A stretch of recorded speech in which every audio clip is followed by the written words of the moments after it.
Hello दोस्तों, राधे राधे, जय श्रीमन्नारायण। आज हम सुनेंगे अच्छे लोगों के साथ हमेशा बुरा क्यों होता है। यह प्रश्न गहराई और भावात्मक पीड़ा से जुड़ा है। श्रीमद् भागवत गीता में श्री कृष्ण ने अर्जुन को जो उपदेश दिए हैं वे इस प्रश्न का उत्तर आध्यात्मिक और दार्शनिक रूप में देते हैं। इसको एक कहानी के माध्यम से सुनते हैं तो आप अंत तक बने रहिएगा। महाभारत युद्ध की रणनीति में अर्जुन का मन विचलित था। उसके हाथ कांप रहे थे, धनुष गिरने को था।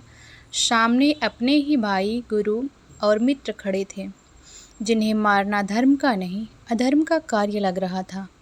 अर्जुन ने श्री कृष्ण की ओर देखा, आंखों में आंसू थे। हे माधव, यह युद्ध अन्यायपूर्ण क्यों प्रतीत हो रहा है? मैंने जीवन भर धर्म का पालन किया, फिर भी यह स्थिति, क्या यह न्याय है? अच्छे लोगों के साथ हमेशा बुरा क्यों होता है?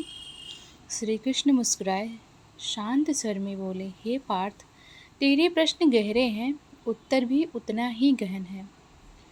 सुनो एक कथा जो सत्य के मूल को छूती है। यह कथा है एक साधु की जो सच्चे धर्म पर चलता था। एक बार एक वन में प्रबोधन नामक ऋषि तपस्या करता था। उसका जीवन सरल, निर्मल और सेवा समर्पण में रमा था। वह पशु पक्षियों की सेवा करता, बीमारों की चिकित्सा करता, भिक्षा में मिले अन्न भी वह दूसरों में बांट देता। गांव वाले उसे संत मानते, उसका आशीर्वाद मांगते। पर एक दिन उसके ऊपर विपत्तियों का पहाड़ टूट पड़ा। एक शिष्य ने विश्वासघात किया और उसकी कुटिया जला दी। कुछ दिनों बाद वह बुरी बीमारी से ग्रसित हुआ।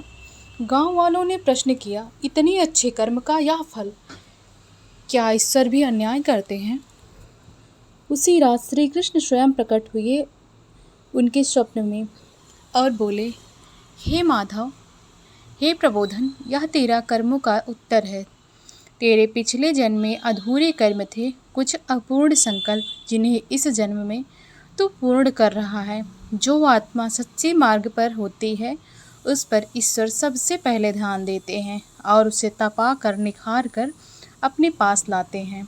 यह जीवन दुख और सुख का संगम है।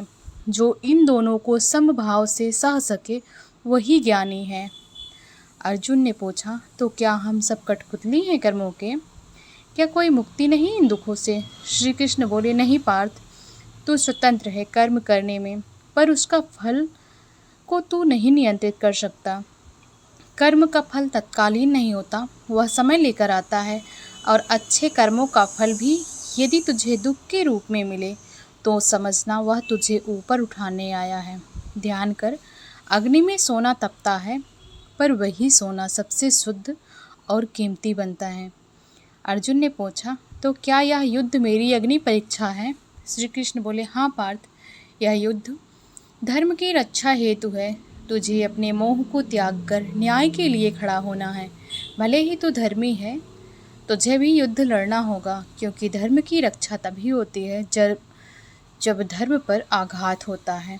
ध्यान रख, जब जब धर्म की हानि होती है तब तब मैं अवतार लेता हूँ। सच्चे व्यक्ति को संसार की परीक्षा से गुजरना ही पड़ता है, पर वही आत्मा अंत में अमर होती है।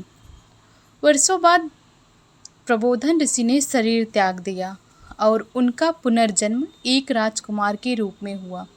उस जीवन में उसने महान राजा बनकर जनता की सेवा की और सब ओर न्याय और धर्म का प्रकाश फैलाया।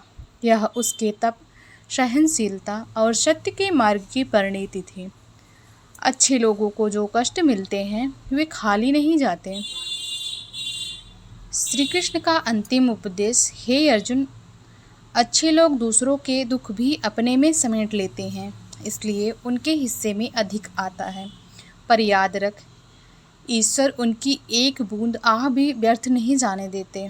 तू कर्म कर, फल की चिंता मत कर, क्योंकि ईश्वर हर उस आत्मा की परीक्षा लेते हैं जिसे वे अपने सबसे करीब लाना चाहते हैं। ईश्वर अच्छे लोगों की परीक्षा इसलिए लेते हैं क्योंकि वे उन्हें उच्च आत्मा बनाना चाहते हैं। उनका दुख अस्थायी होता है, पर उनकी आत्मा अमर होती है। दोस्तों, यह कहानी आपको कैसी लगी? कमेंट बॉक्स में कमेंट करके ज़रूर बताइएगा। राधे राधे।